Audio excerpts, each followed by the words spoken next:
Alors, chers camarades, peuple d'Afrique, peuple de Côte d'Ivoire, citoyens du monde, soyez salués en vos rangs, grades et qualités, mes chers frères et sœurs. Alors, je vais vous demander, chers camarades, peuple d'Afrique, de partager au maximum cette vidéo, de la mettre partout à travers le monde entier. Chers camarades, peuple d'Afrique, partagez cette vidéo, elle est très importante.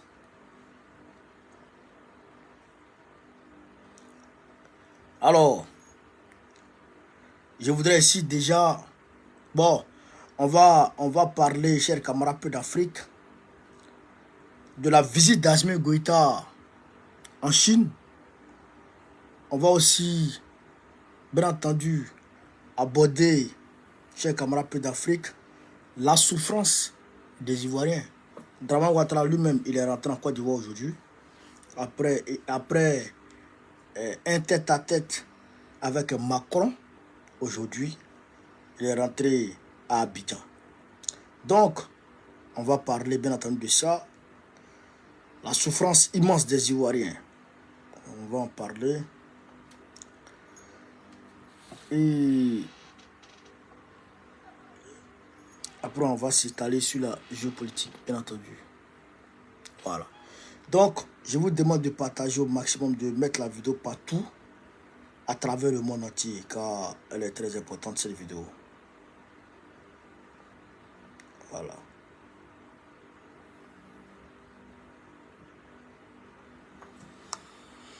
Voilà. On va rentrer dans le vif du sujet maintenant. Hop.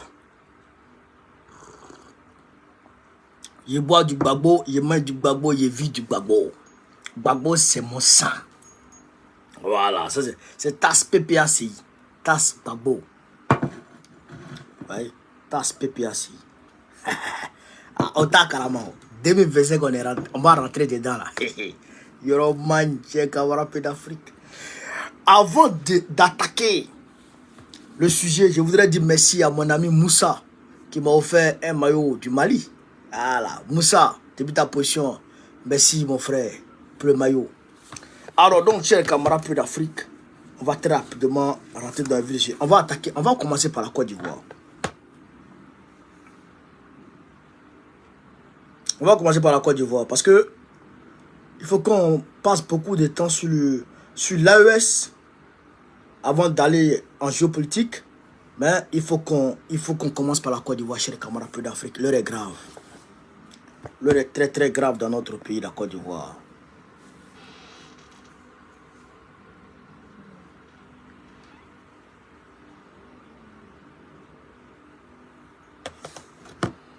Camarades, le RADP a fait un rassemblement ici à Paris. Hier 31 août 2024. Ils ont tapé poteau.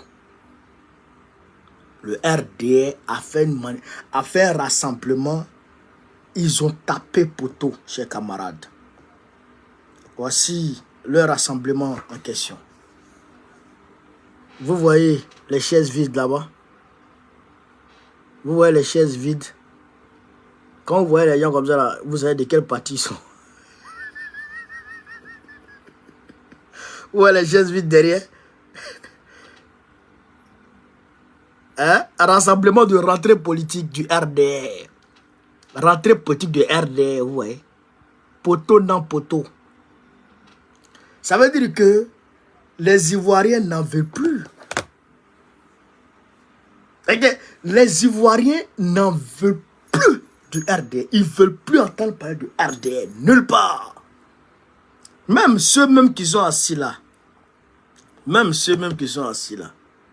Regardez un peu l'expression de leur visage. Tu as l'impression qu'ils font comme ça. Parlez, nous on vous écoute. Mais ce qui est dans notre tête est dans notre tête. Parlez, on vous écoute. Parlez, on vous regarde. C'est ça l'expression que les vieux là ont sur leur visage. Tu vois? Est-ce qu'ils sont là pour dire non, parlez, non, quittez ici.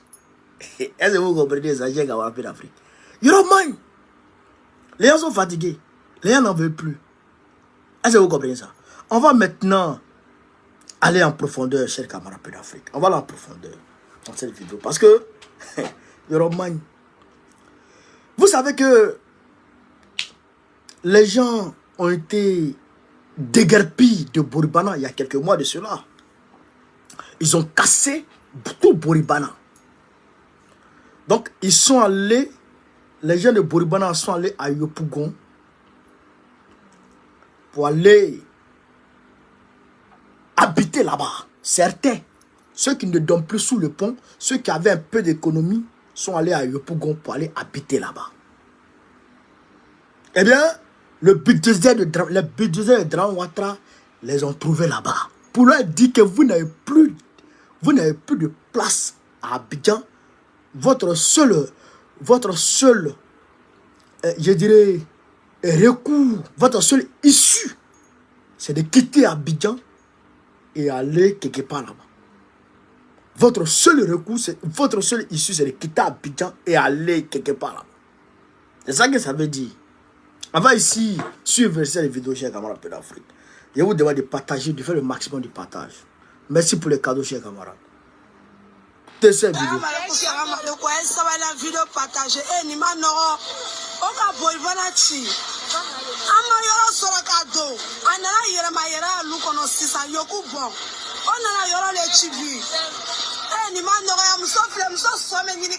Elle dit, salam alaikum, que la paix soit sur vous.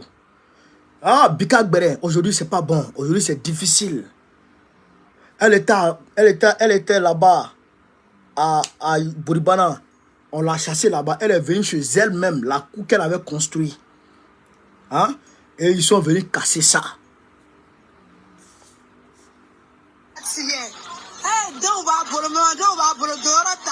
Voilà.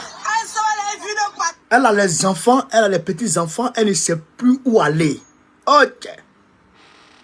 Ok. Vous entendez la langue dans laquelle la femme s'exprime? Est-ce que vous n'entendez pas? C'est Djoula. Djoula. La langue dans laquelle on disait Gbagbo Djou, à supporter Djou, c'est dans la même langue là qu'elle est en train de parler. Pisansi, Ado Pisansi, Amande, c'est dans la même langue là elle est en train de parler. Ok, Cheikh Amara Paix d'Afrique. Vive le président. Abat le président. Obeye Bola, Mogo Kereleda. Cheikh Amara Paix d'Afrique. C'est-à-dire que vive le président, abat le président. Toutes ces deux expressions-là sortent de la bouche de la même personne. C'est ça qui est devenu comme ça. C'est ça qui est comme ça.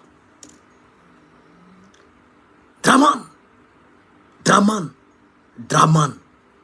Même si on dit que tu es mauvais, que tu es un démon, que tu es un délinquant, mais quand même, un peu de retenue. Un peu de retenue. Bon, la vieille là. Je vais continuer la vidéo, Cheikh Amara. Je vais continuer la vidéo.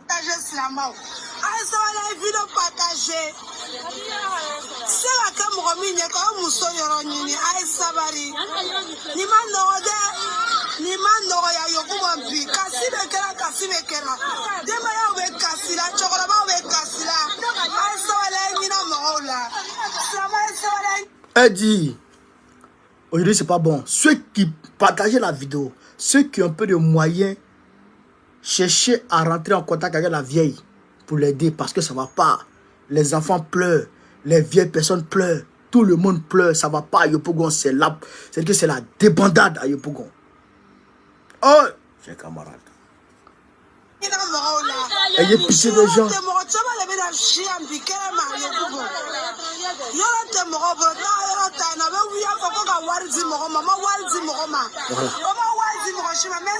Voilà. Elle dit que aujourd'hui, il y a beaucoup de personnes qui vont dormir dehors aujourd'hui à Yopougon. Les gens mentent qu'ils ont donné l'argent aux gens, ils n'ont rien donné aux gens. Oh.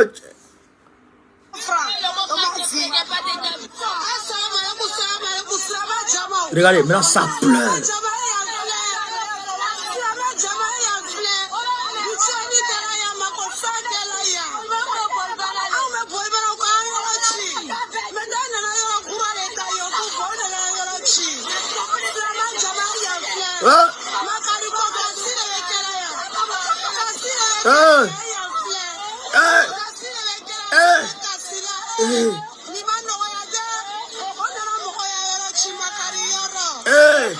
Ouais, le bulldozer là-bas.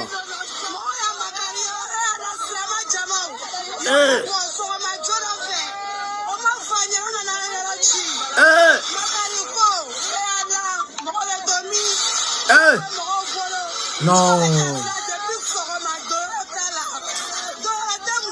Depuis matin, elle pleure. Elle ne sait pas où aller. Depuis matin.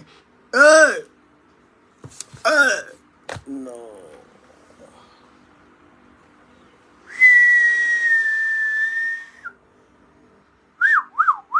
Chers camarades d'Afrique, Yoroman.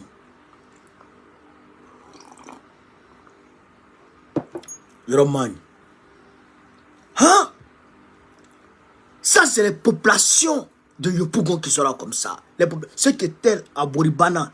Ceux qui ont fait 100% pour Alassane Dramane Ouattara en 2010.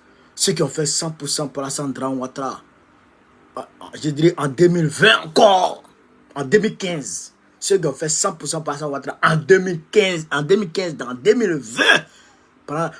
Pendant la désobéissance civile. Ceux qui ont fait 100% pour Ouattara. Ceux qui sont sortis pour se mobiliser pour aller dans les bacs à verre. Ceux qui ont fait 100% pour Dao Paulin, candidat d'Alassane Dramane Ouattara à Tekoubé, c'est eux qui sont là comme ça. C'est eux qui sont là comme ça. Ceux qui ont passé leur temps à prier à ce qu'Alassane Ouattara arrive au pouvoir, c'est eux qui sont là comme ça. Eux qui Gbagbo a dit, vous me combattez pour quelqu'un que vous ne connaissez pas. Eux qui les Ivoiriens ne connaissaient pas Dramane. Les Ivoiriens ne savaient pas qui était Dramane. Ils ne le connaissaient pas. Ils ne savaient pas que le monsieur, il ne venait pas pour eux.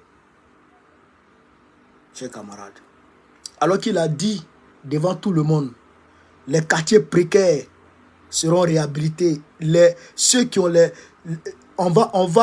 il a dit quoi? Il va réhabiliter et puis ils auront des ACD. Ils auront des ACD. Malgré que ça n'a pas été réhabilité, malgré que les gens n'ont pas eu d'ACD, mais il les a chassés comme des malpropres, sans même penser à les reloger, en transgression totale de toutes les normes internationales, de toutes les lois internationales. Il n'a pas respecté la loi de Côte d'Ivoire, il n'a pas respecté la loi internationale. Ce vieux est un délinquant. Je suis solidaire de vous, chers mères, chers sinistrés, vous qui souffrez aujourd'hui dans vos corps, dans vos chairs. Je suis solidaire de vous. Mais qu'est-ce que moi je peux faire? Qu'est-ce que mon parti peut faire? Malgré qu'on est solidaire, qu'est-ce qu'on peut faire? Laurent Gbagbo a envoyé, le président Gbagbo a envoyé le SGA chargé d'Abobo à Djamé pour aller à la casse, pour aller apporter le soutien du PPACI aux gens de la casse. Mais qu'est-ce qu'on peut faire de plus? Qu'est-ce qu'on peut faire? On n'a pas les malades, on n'est pas aux affaires. Si on était aux affaires, on aurait donné un site aux gens de la casse. On aurait donné un site aux gens de la casse. On ne serait pas allé les déguerpir comme ça, comme des malpropres. Jamais. Jamais on aurait fait ça. Est-ce que vous comprenez, chers camarades? On n'aurait jamais fait ça. Mais la seule chose qu'on peut faire aujourd'hui, Ridi, merci pour les étoiles, mon frère. La seule chose qu'on peut faire aujourd'hui, c'est de se mobiliser, nous tous. Et puis voter Gbagbo en 2025. C'est la seule chose qu'on peut faire aujourd'hui pour que Gbagbo prenne le pouvoir en 2025. Et que Gbagbo, humain qu'il est, Gbagbo est humain. souverainiste qu'il est, panafricaniste qu'il est, Gbagbo redonne la Côte d'Ivoire aux Ivoiriens. Gbagbo met fin à tout ce... C'est-à-dire que... Non, mais à tout ce malheur du peuple de Côte d'Ivoire. C'est Gbagbo seul qui est capable de gérer ça. Chers camarades, c'est pas fini. On va aller encore en profondeur. Je vais vous montrer une autre vidéo, vous allez comprendre. Partagez cette vidéo, partagez la vidéo au maximum, partagez la vidéo au maximum. Je vais vous montrer une autre vidéo. Vous allez pleurer ici. On va mettre la vidéo. On va mettre la vidéo, vous allez voir. Partagez, partagez, partagez au maximum. On va mettre la vidéo. Non, vous allez voir. Mettez les cœurs, partagez, mettez les cœurs. Mettez les cœurs.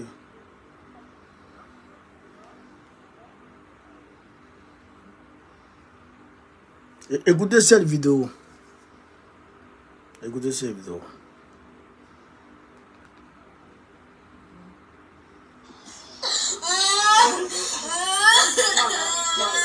Stéphane est désespéré.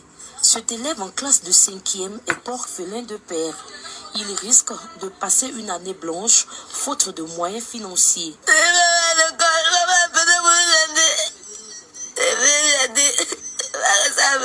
Le décès du père de famille a bouleversé les choses dans cette maison où vivent 4 enfants et leur mère. La veuve est obligée de mener plusieurs activités pour subvenir aux besoins de sa progéniture. Cette année-là, c'est un peu chaud. Il fait le commerce, mais madame Bevin, mais il n'est plus rien renforcé. Les enfants là. Didier, sois salut, mon frère. Manger souvent aussi, c'est chaud. Souvent aussi, il fait baka. C'est un peu compliqué. Souvent, c'est ma grand-soeur qui m'aide. Bon, cette année-là, dit ça, papa. On savait qu'il n'a pas joué de repos même. Je veux que l'État de Côte d'Ivoire puisse m'aider. Mais mes enfants à l'école puissent pouvoir m'aider pour renforcer mon commerce. Pour l'accompagner et la soutenir, Ange bénéficie du soutien de sa sœur. Quand je la vois comme ça, franchement, avec les enfants là, c'est pas facile. Les enfants sont obligés de souvent, ils quittent à l'école, ils vont mettre l'aubergine sur leur tête. Très jeune comme ça, perdre son mari, ce n'est pas facile. Comme Ange, elles sont nombreuses, ces veuves de la commune d'Abobo qui ont le sommeil troublé à l'approche de la rentrée scolaire. Avec la mort de leur conjoint, difficile pour elles d'assurer les besoins des enfants. Mariam, mère de 7 enfants, dont 4 élèves, ne sait pas à quelle sait se vouer. Ces enfants n'ont ni fourniture, ni tenue scolaire. Quant à leur inscription, cela n'est pas à l'ordre du jour. Il y a 4 enfants qui vont à l'école. 3e, 5e, 6e, CD. Ça va pas même. Je ne sais pas si les enfants qui fait à l'école cette année même, je ne sais pas. Ça ne va pas chez moi. Les enfants là, quand les papa était là, c'est lui qui fait tout. Camarades, vous avez écouté un peu. C'est les veuves d'Abobo. On n'a pas dit veuve de Yopougon, hein. On a dit veuve d'Abobo. Les femmes dont leurs maris ont pris les armes contre le pouvoir, le pouvoir du président Gbagbo pour Alassane Ouattara. C'est deux qu'on parle ici. Les femmes qui ont été mobilisées pour aller simuler un massacre des femmes, où on dit il a Amaba. Ces femmes-là, c'est d'elles qu'on parle ici. Les femmes qui sont sorties pour manifester dans Bobo contre le pouvoir de Laurent Gbagbo au profit de Ouattara, c'est elles qui sont là comme ça. Elles sont laissées pour compte par Alassane Ouattara. Gbagbo l'a dit. Vous me comparez pour quelqu'un que vous ne connaissez pas. Il a dit ça. Gbagbo a dit ça. Vous me combattez pour quelqu'un que vous ne connaissez pas. Voilà la réalité. Les femmes ne savent pas à quel sein se vouer. Elles ne savent pas où aller. Elles ne savent pas ce qu'elles vont faire. Voici la rentrée. Les gens ont commencé les inscriptions en ligne. Elles elles ne pensent même pas à inscription d'abord.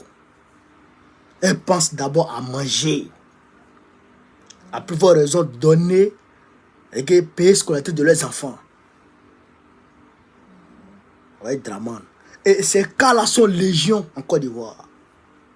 Il y a beaucoup de femmes, beaucoup de veuves, et même ceux mêmes qui ont des enfants, ceux mêmes qui ne sont pas veuves, celles-mêmes qui ne sont pas veuves, qui sont avec leur mari encore, elles-mêmes là, les maris même là, ils ont cassé leur maison, ils ont tout cassé, les gens font crise cardiaque. La Côte d'Ivoire, c'est la misère. Camarades, voilà la réalité. Donc, ce que nous on peut faire, et Gbagbo l'avait fait 2001, 2002. Gbagbo l'avait fait. École gratuite et obligatoire. École gratuite et obligatoire. Il a rendu l'école obligatoire, gratuite. Il a fait l'AME. Non. L'assurance maladie. L'AMU. L'assurance maladie universelle. L'AMU. Il a fait l'AMU. Gbagbo Laurent que vous voyez comme ça. Pour permettre aux Ivoiriens de se soigner gratuitement. Pour permettre aux Ivoiriens d'aller à l'école gratuitement. Laurent Gbagbo que vous voyez comme ça. Mais aujourd'hui, Ouattara a pris le pouvoir. Il a dit qu'il allait faire école gratuite obligatoire. Jusqu'à 16 ans. Même un mois de gratuité, il n'a pas fait. Au contraire, il a envoyé chez les camarades d'Afrique comment on appelle ça, les frais COGES, les cahiers d'habilité, même EPS fait cahier d'habilité. Des escrocs, des voleurs. Il a créé des voleurs dans le système scolaire. Donc il faut que on se prépare en 2025, octobre 2025, à aller voter Gbagbo. Parce que personne ne va conseiller quelqu'un encore. C'est les conséquences là qui vont vous conseiller un à un. Vous l'avez vu, non? Vous l'avez vu, non? Si on vous disait en 2010 que Ouattara n'était pas bon pour vous, jamais vous allez comprendre. Si on vous disait même en 2015 que Ouattara n'était pas bon pour vous, jamais vous allez accepter. Si on vous disait même en 2020 que Ouattara n'était pas bon pour vous, vous n'allez pas accepter. Mais aujourd'hui, vous voyez non. Vous voyez non. Voilà. Donc maintenant, comme tout le monde a vu clair dedans, ce qu'on doit faire maintenant là, c'est d'aller voter Gbagbo. C'est d'aller voter Gbagbo. Voilà. Gbagbo qu'on vous a traité. Gbagbo que les gens ont traité. Nanu aussi n'est pas là. Le grand frère aussi qui débrouille aussi là, ils ont... Gbagbo que les gens traitent de ceci, de cela. Que les gens ont traité de ceci, de cela. Tout le monde voit aujourd'hui. Gbagbo là, il avait la possibilité de casser. Mais il n'a jamais cassé. Il n'a jamais cassé. Même troisième pont là. Gbagbo avait le financement. Il avait eu le financement. Il avait déjà l'argent. Il avait déjà décaissé l'argent qu'il fallait. Le projet était déjà fait. Il avait déjà l'argent qu'il fallait. Le seul hic, c'était quoi?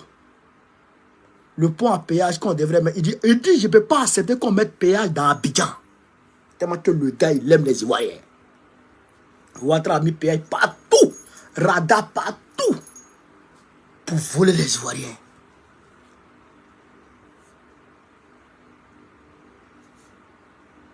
Pour voler les Ivoiriens. Vous avez compris ça? Voilà. Donc, il faut qu'on se mobilise nous tous. Pour que Gbagbo puisse gagner les élections en 2025. Et d'ailleurs, avant d'arriver à ce niveau-là, Gbagbo là, Ouattara dit qu'il n'est pas éligible. Ouattara dit qu'il n'est pas éligible.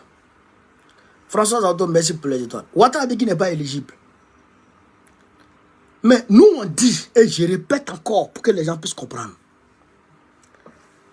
Dans ces situations qu'on voit comme ça là, on ne va pas accepter. C'est Gbagbo qui est bon pour les Ivoiriens. Non, c'est beaucoup qui est bon pour les Ivoiriens. On ne peut pas accepter que Ouattara nous enlève la chance, notre seule et unique chance pour sortir de la misère. On ne peut pas accepter ça.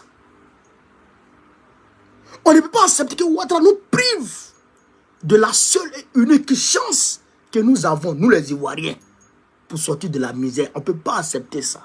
Non, on ne peut pas accepter ça. Et cette chance-là, c'est Gbagbo. La chance que Dieu nous a donnée, l'unique chance que Dieu a donnée aux Ivoiriens pour sortir de la misère, pour connaître la prospérité, pour connaître le développement qui prend en compte l'humain, c'est Laurent Gbagbo. Donc on ne peut pas accepter que ni Ouattara, ni qui que ce soit nous prive de Gbagbo. Gbagbo, il dit, je veux compétir aux élections de 2025. Mais Ouattara ne veut pas qu'il compétisse. Les maîtres de Ouattara ne veulent pas qu'il compétisse. La Côte d'Ivoire, là, c'est pour nous. Si vous ne mettez pas le nom de Gbagbo, on va brûler. Après, on va reconstruire. Si vous ne mettez pas le nom de Gbagbo, on va tout gâter. Après, on va reconstruire. Ou les survivants vont reconstruire. Parce qu'on ne va pas accepter. Mieux vaut mourir en tant qu'homme digne que de rester comme un soumis, comme un lâche, comme un esclave qu'on utilise comme on veut, qu'on bestialise comme on veut. On ne peut pas accepter ça. Donc, on va se lever. Il est rentré, non? La réinscription, je dirais, la révision de la liste électorale, c'est fin septembre, début octobre. Fin septembre, fin octobre, si je ne m'abuse. Fin septembre, fin octobre. Si on arrive à ce moment, que Ouattara n'a pas encore pris la loi d'amnistie, Gbagbo va aller se réinscrire sur la liste électorale. S'il est garçon, il n'a qu'à retirer son nom. Il va fuir. Il va fuir à 1h du matin. Lui seul. Et je pense qu'il n'aura même pas le temps de sauter clôture. Cette année. C'est ça qui est la vérité. On va, ceux qui sont en Europe là, on va lancer l'appel incessamment. On va les retrouver devant l'Union européenne. Leur bêtise qu'ils ont ramassée pour aller déposer à la tête de la Côte d'Ivoire avec leur char et leur bombe là, qui s'appelle Grand Ouattara là, ils n'ont qu'à les ramasser leur merde. Ça pue mauvais. Ça empêche les Ivoiriens de respirer. La merde dramanienne empêche les Ivoiriens de vivre, empêche les Ivoiriens de respirer, empêche les Ivoiriens de se mouvoir. Ils n'ont qu'à aller ramasser leur pourriture parce qu'on ira les trouver là-bas. On ira les trouver là-bas incessamment à l'Assemblée européenne. On ira les trouver là-bas incessamment. Chers camarades de l'Afrique, c'est de ça qu'il s'agit. Partagez la vidéo là. On est déjà en 2025. Il n'y a plus de mi-temps. On est déjà en 2025. Partagez la vidéo, chers camarades de l'Afrique. Alors donc, chers camarades d'Afrique, on va très rapidement aller dans l'AES. Il y a des informations très très urgentes de ce côté-là. Emmanuel, soit salué, ma chérie Coco. Soit salué. Il y a des informations très très urgentes au niveau de l'AES. Mettez-moi de bon thé. Buvez le thé, hein. Le thé c'est bon.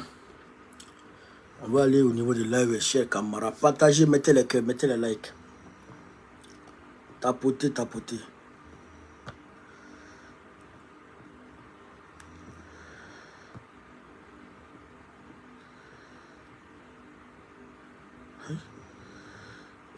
Alors donc, qu'est-ce qu'on nous dit? On nous dit ici, chers camarades d'Afrique, que les rebelles du Niger les rebelles du Niger, là, ceux qui ont dit qu'ils vont libérer Bazoum, là, qui sont allés saborder, je dirais, l'éléoduc du Niger qui quitte le Niger pour aller à Cotonou, là. Ils sont allés signer un accord avec les rebelles du Mali, les Argabas, là. Les Argabas, là, ils sont allés signer un accord avec eux.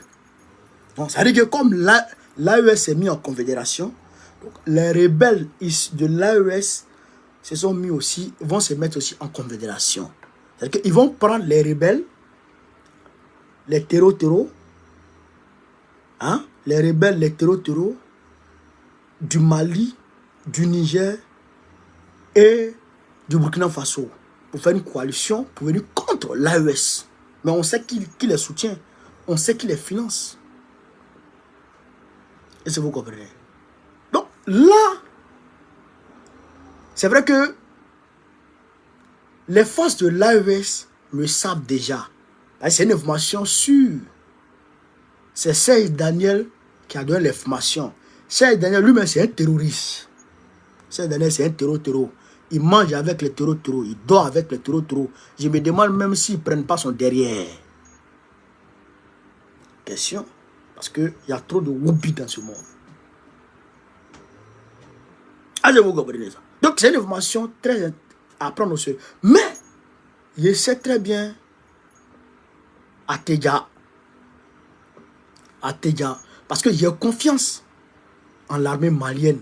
J'ai confiance en l'armée nigérienne. J'ai confiance en l'armée burkinabé et j'ai confiance en l'armée de l'AES. Aujourd'hui même, je dirais hier, Assimi Goïta s'est envolé en sa qualité de président du Mali et président de la confédération de l'AES pour aller en Chine. Le forum sino-africain, Assimi Goïta est là-bas aujourd'hui. Il aura un tête-à-tête avec Xi Jinping demain. Demain lundi, Assimi Goïta et puis Xi Jinping vont parler. Il va parler en tant que président de l'AES. Ok, chers camarades d'Afrique, Ateja. Il a été accueilli en fanfare. Les jeunes Chinois, les enfants sont venus danser. Ils ont dansé. Parce que Assimi Goïta est venu. Même en Chine, les Chinois, les enfants chinois savent qu'il y a un homme dans le Sahel qui s'appelle Assimi Goïta. Ibé devrait être là. Ibé devrait participer au sommet. Mais Ibé dit que à cause du massacre des civils à, je sais pas comment on appelle le village là, Barcelona ou quoi là, à cause de là-bas, à cause de ça, il ne va pas quitter le Burkina Faso. Il va rester au Burkina Faso pour pleurer avec ses frères, pour pleurer avec ses parents, pour voir comment les familles se portent, pour voir comment les familles, les gens, comment on appelle ça, les gens se rétablissent. Donc il est profondément atteint. Il est profondément touché par cette attaque barbare et lâche de Barcelone. Les civils, je dis bien les civils,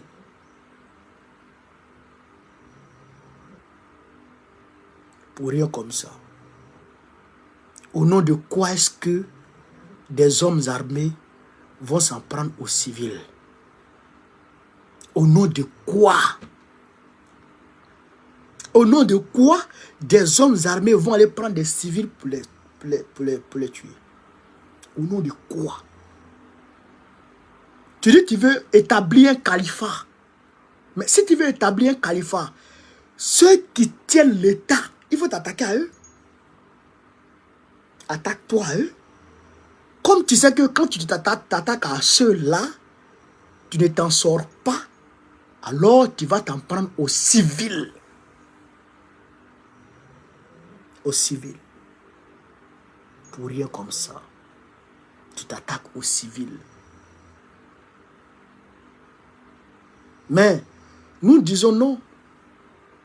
Nous disons non. En tout état de cause. En tout état de cause. Vous serez combattus, vous serez vaincus. Vous serez combattus et vous serez vaincus. C'est pourquoi je demande à tout le monde ici, tous ceux qui sont de l'AES et qui vivent en Côte d'Ivoire, qui ont la carte d'identité ivoirienne, vous êtes d'office des Ivoiriens. Vous êtes des Ivoiriens. Aidez-nous, aidons-nous à combattre le démon dramanistanais. Est-ce que vous comprenez? Aidons-nous à combattre le démon Draman. Quand on va vaincre Draman là, quand on va gagner Draman là, la Côte d'Ivoire va rentrer dans l'AES. Parce que Gbagbo lui-même, il avait parlé de confédération depuis 2010. Gbagbo avait demandé, il avait dit que depuis 2010, qu'il souhaitait que la CEDEAO devienne une confédération. Gbagbo l'avait dit. Donc, cette confédération qui a été créée là, c'est une aubaine pour lui. Dès qu'on prend la Côte d'Ivoire, on rentre dans la confédération et basta pour les terroristes qui vivent en Côte d'Ivoire. Et tous seront potés au père du Béchi. Au père du Béchi. On va les poter leurs couilles les uns après les autres. Est-ce que vous avez compris ça, cher camarade? Voilà, c'est ça qui est la vérité. Donc, il faut qu'on se mobilise, nous tous, pour faire partie de Draman. C'est lui le malheur. C'est lui le malheur de la CEDEAO. C'est lui le malheur, je dirais, de l'Afrique aujourd'hui. Il faut qu'on fasse tout possible pour le chasser. Vous avez compris ça? Il faut qu'on le chasse.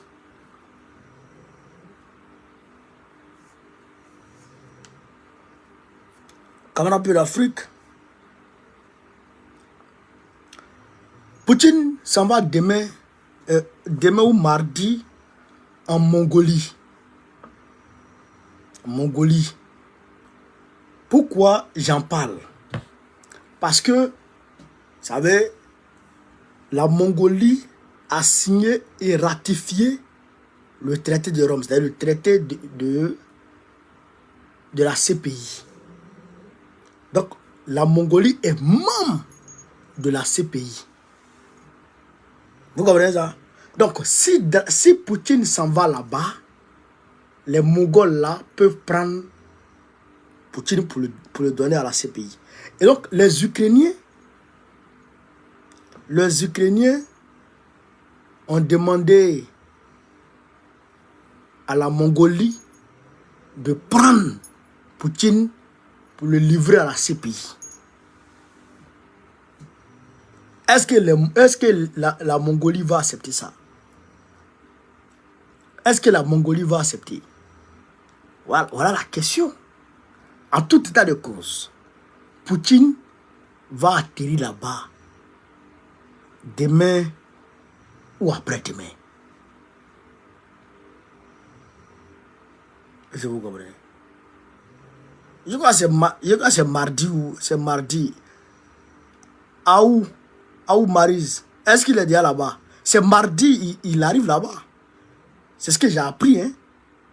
C'est mardi, il arrive là-bas. Donc, voilà, c'est mardi. Demain, lundi, c'est mardi, il arrive là-bas. Donc, s'il arrive là-bas, et que les Mongols le prennent, ça aussi, c'est une autre chose. Ça aussi, c'est une autre chose. Hein? Et que les Mongols le prennent pour le livrer à ces pays. Ça, c'est une autre chose. Hein? Mais de toute façon, on sait qu'il n'y a personne qui peut toucher Poutine.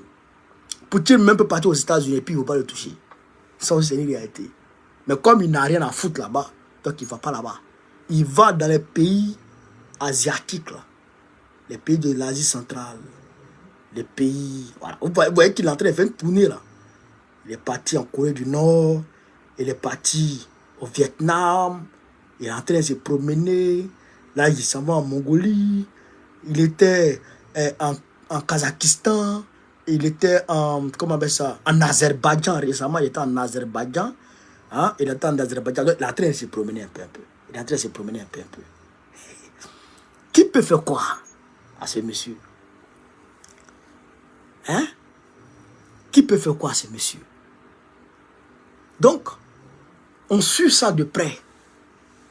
Et de très près. On suit ça de près et de très près, chers camarades. Moi, j'ai que Poutine, là, personne ne peut toucher ce vieux-là. Personne ne peut le toucher. Voilà. Mais je vois les médias occidentaux. Oh! Est-ce que la Mongolie va le faire? Est-ce que la Mongolie va le faire? Est-ce que la Mongolie va respecter le traité de Rome? Ceci, cela. Ils n'ont qu'à toucher. C'est que la Mongolie même ne va plus exister.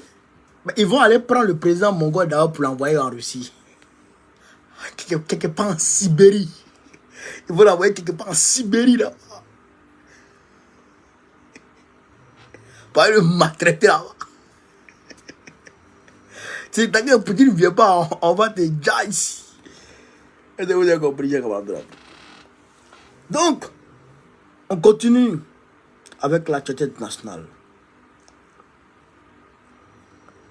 Ça ne va pas en Israël. Ça ne va pas en Israël. Le peuple israélien s'est soulevé aujourd'hui contre Benjamin Netanyahou. Le peuple israélien s'est soulevé. Il demande la démission de Netanyahou. Demain lundi, le peuple rentre en grève générale. Grève générale contre Netanyahou. Vous savez pourquoi? Parce que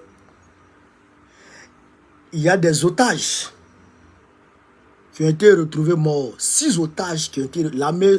L'armée israélienne a retrouvé 6 otages morts.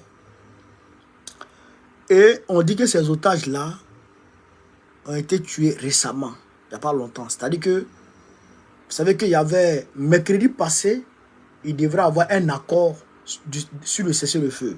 Pour un cessez-le-feu. Il devrait avoir un accord pour un cessez-le-feu. Mais, l'accord n'a pas pu être signé. Mais de surcroît, ils sont allés en Cisjordanie pour aller mener des raids là-bas aussi. Donc la situation se complique à tous les niveaux. Donc, les parents des otages, il y avait combien? Il y avait 250 otages au total. Plus de 250 otages au total. Il y a près de 100 qui ont été libérés ou tués. Libérés ou retrouvés par les soldats, comment on appelle ça? Les soldats israéliens. Donc il y a environ une centaine qui étaient encore dans leurs mains, dans la main des Palestiniens, du Hamas. Donc c'est ceux qui sont dans la main du Hamas là, qui sont en train de mourir un peu sous les bombes des Israéliens. C'est que les Israéliens tuent les otages israéliens. Donc le peuple a compris que Netanyahou n'est pas là pour libérer les otages. Il est là pour faire une guerre qu'il arrange, pour tuer les Gazaouis. Dans sa tête, il faut... La solution finale dont eux ils ont parlé hier, dont les Allemands ont parlé hier là, c'est cette solution finale que Netanyahou est en train d'appliquer aujourd'hui sous nos yeux. Sous nos yeux. 21e siècle, 2024. Sous nos yeux. Netanyahou est en train de mener ça. Il faut exterminer des peuples. Ouais, il faut les finir. Donc c'est ça qu'il est en train de faire. Devant tout le monde. Mais ce qui est le problème, c'est que les Gazaouis là, les Palestiniens là, quand eux ils meurent, ils ne disent pas qu'il est mort. Ils disent qu'il est tombé martyr. Mais ce que les gens doivent comprendre de ce terme martyr là, c'est que même des jeunes souhaitent tomber martyrs. Ils souhaitent tomber martyrs. Ils veulent tomber martyrs. Pour eux, quand tu tombes martyr, c'est une fierté pour ta famille. C'est ça leur esprit aujourd'hui. Donc la mort ne leur fait pas peur. La mort ne leur fait pas peur. Est-ce que vous comprenez ça? Donc, alors qu'il y avait une solution qui avait été trouvée 2 fois. 2 fois. Les Africains ont mené une médiation avec les Léopold Sédar Senghor. Une médiation qui devrait aboutir à la solution à 2 États. C'est-à-dire que l'Israël devrait reconnaître l'État palestinien. À la veille, c'est-à-dire que l'ambassadeur d'Israël à l'ONU devrait faire cette proclamation. La veille de la tenue de l'Assemblée générale, Golda Meir, la vieille sorcière qui était Premier ministre d'Israël, elle a appelé son représentant pour lui dire non. Ne dit pas, on ne doit pas reconnaître l'État de la Palestine. Vous comprenez? Ça va être première tentative, non? Deuxième tentative, Bill Clinton a réussi à trouver un poignet de main. Excusez-moi. Excusez-moi, une poignée de main entre comment il s'appelle, Yasser Arafat et Isaac Rabin. Entre Yasser Arafat et Isaac Rabin. Les deux se sont salués, les deux ont fait une poignée de main. Yasser Arafat et Isaac Rabin. Mais qu'est-ce qui s'est passé? Ensuite, où Isaac Rabin devrait, où il a fait une assemblée et il a expliqué au peuple israélien, et il devrait amorcer maintenant la mise en œuvre de la résolution à 2 États. Un Israélien a ouvert le feu sur Isaac Rabin. Pas 3 coups pour le tuer. Vous comprenez ça? Ils ont tué Isaac Rabin parce qu'ils voulaient la paix. Alors que tout le monde redoutait la venue au pouvoir des Netanyahou, c'est les extrémistes. C'est les extrémistes qui sont là. Ils disent que c'est la terre de comment on appelle ça? Des Juifs, je sais pas, Moïse ou Isaac ou qui là. Donc c'est leur terre, c'est la terre promise à Moïse et tout. Donc c'est leur terre qui sont là, qui est là comme ça. Mais qui a dit que vous êtes des enfants de Moïse? Qui vous a dit que vous êtes des enfants de Moïse? Si vous êtes des enfants de Moïse, vous cherchez quoi en Europe? Si vous êtes des enfants de Moïse. Et Moïse avec quelle couleur? Moïse avec... Mais vous voulez trouver des gens qui sont sur la terre et vous dites que c'est pour vous. Et quand on leur dit que vous êtes des colons, ils disent qu'ils ne sont pas des colons. Et ils chassent ceux qui se sont emparés de leur terre il y a quelques siècles. Il y a des siècles de cela. Il y a des millénaires de cela. Ah! Tiens! Même si c'est moi, la guerre, là, ça finit pas. Même si c'est moi, ça finit pas. Et malgré ça, Yasser Arafat avait réussi à trouver un terrain d'entente avec Isaac Rabin pour la solution à 2 États, pour qu'ils puissent vivre côte à côte sans palabre. Mais quand ils ont tué Isaac Rabin, le Hamas est devenu populaire. Le Hamas est devenu populaire. Yasser Arafat, même, sa parole même ne pesait plus. Et quand c'est fini net, hop, le Hamas a pris le pouvoir. Ils ont pris le pouvoir. Parce que vous avez tué votre gars qui voulait pacifier les choses. Mais notre gars qui est pacifique là, avec lui. Yasser Arafat est décédé. Le Hamas a pris le pouvoir. Et jusqu'à présent, le Hamas est au pouvoir. Et ils vont tout y gagner. Donc, moi, je pense que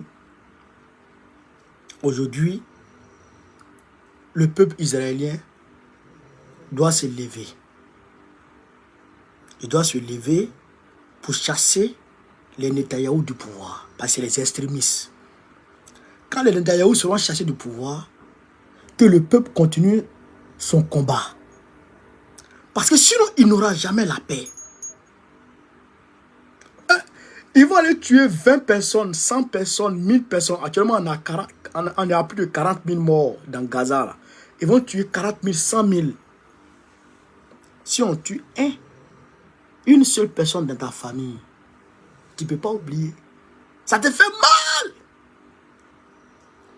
Mais même si on tue 10 000 personnes, est-ce que la mort de 10 000 personnes là, va faire revenir ton enfant? Non. À partir du moment où tu es dans cette situation de sauve qui peut, où chaque fois tu as peur qu'une balle te tombe dessus, tu as peur que les bombardements du Hezbollah t'atteignent, tu as peur que les roquettes du Hamas t'atteignent. Joe, ce n'est pas une vie ça. Il faut mettre en application la solution à 2 États.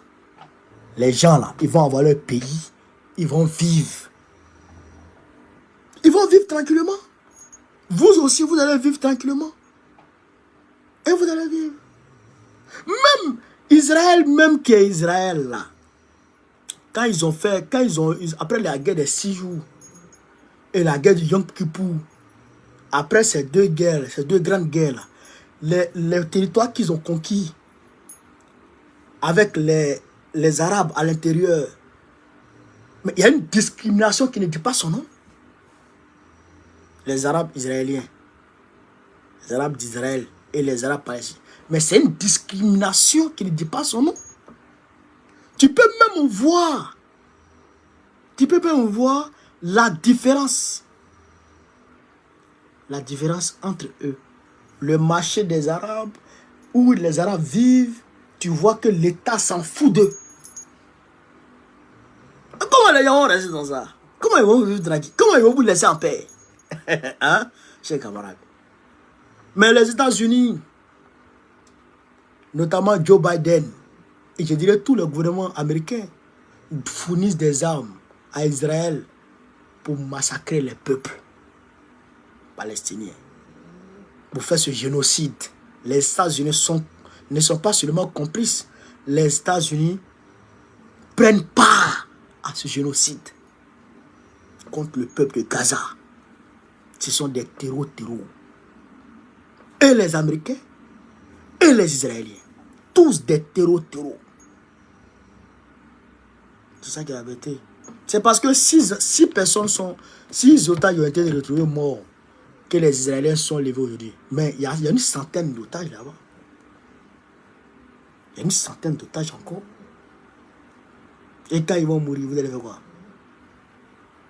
Vous allez faire quoi? Donc, ça, il faut qu'on vous... Et il faut que les gens... brisent ce tabou là. Tabou où on dit non, on ne doit pas parler d'Israël. Moi, je parle d'Israël à bas bien, moi, je parle d'Israël au nom de Dieu. Au nom de Dieu que moi, je parle. Je ne sais pas ce qui s'est passé, hein, mais moi, je parle. Est-ce que vous comprenez ça? Est-ce que vous comprenez?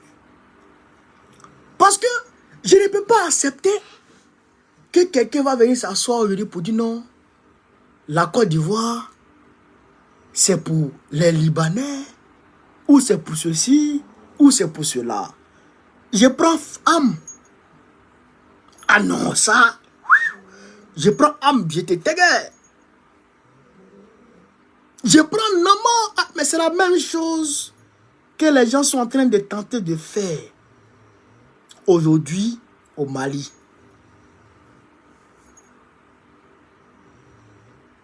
C'est la même chose. Vous comprenez, non? Des gens sont quittés de la Libye. Ils sont quittés en Libye pour venir s'accaparer d'une partie de la terre des gens. Et ils ont proclamé l'indépendance de l'Azawad de où? Sur quelle chaîne? Sur France 24. L'indépendance de l'Azawad sur France 24. Et ils disent que l'Azawad là c'est pour eux. Mais les Maliens ont pris Naman. Assimi a pris feu derrière eux. Il est en train de les battre bien un à un. Il est en train de les tout un à un. Il est en train de les tout un à un. Est-ce que vous comprenez ça? Il est en train de les botter un à un. Est-ce que vous comprenez ça? C'est la même chose qu'Israël a fait aux Palestiniens. Vous comprenez ça? C'est la même chose qu'Israël a fait aux Palestiniens. Et c'est la même chose qu'ils sont en train de faire aux Palestiniens. Ouais. Donc ça là, ne pas parler de ça, c'est fait, c'est-à-dire que c'est se rendre complice de cette colonisation qui est en cours. Ce génocide qui est en cours. Ce génocide qui est en cours.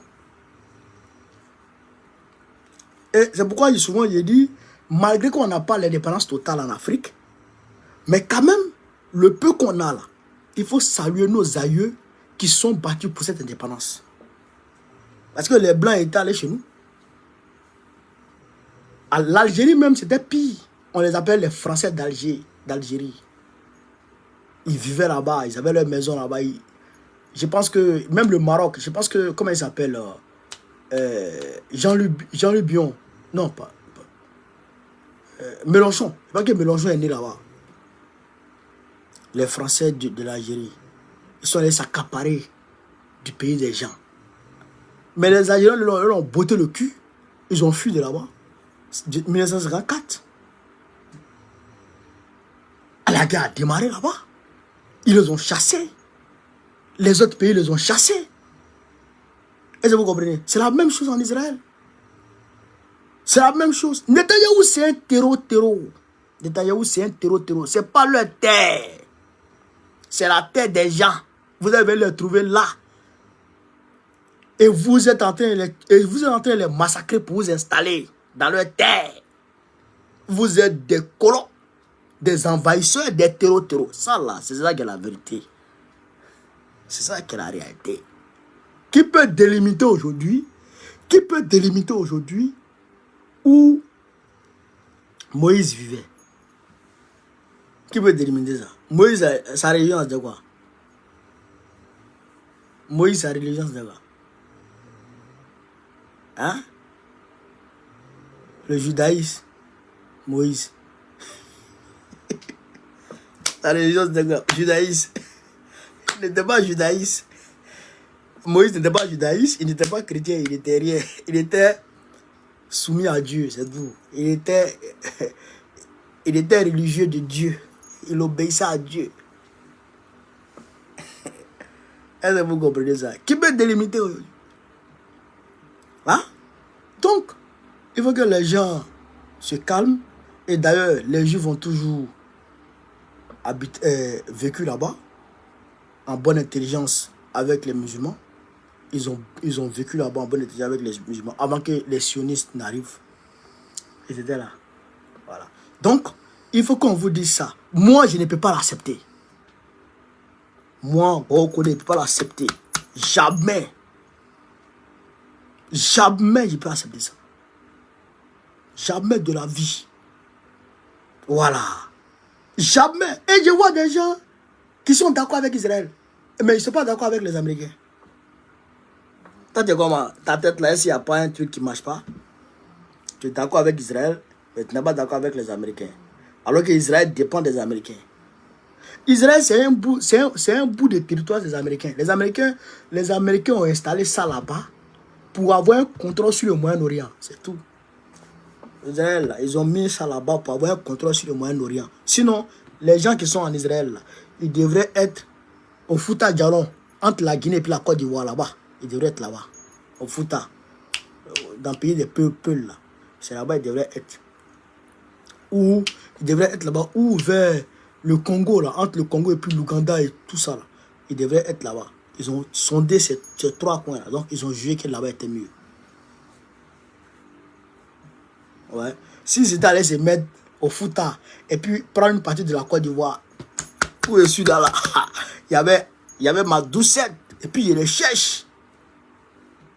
Il y avait ma doucette et puis il les cherche. D'abord mon pays, jamais de la vie. Donc, chers camarades, voilà un peu la situation de la chose. Par exemple, voilà un peu la situation au niveau international. Voilà, pour vous dire ça. Donc, je vais vous demander de partager au maximum la vidéo, de la mettre partout à travers le monde entier. Sur ce, vive l'Afrique libre, vive le panafricanisme, vive tous les présidents panafricains, Gbagbo, président Bégo dans 2025, Inch'Allah. Partagez la vidéo.